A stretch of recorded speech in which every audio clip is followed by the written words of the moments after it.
நமவென சிந்திப்போம், அபாயமென்றும் நெருங்காது. சிவாலயங்களை சேவிப்போம், செல்வம் வளரும் குறையாது. சிவாய நமவென சிந்திப்போம், அபாயமென்றும் நெருங்காது.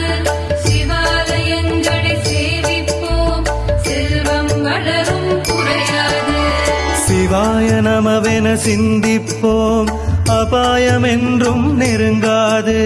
சிவாலயங்களை சேவிப்போம், செல்வம் வளரும் குறையாது. சிவா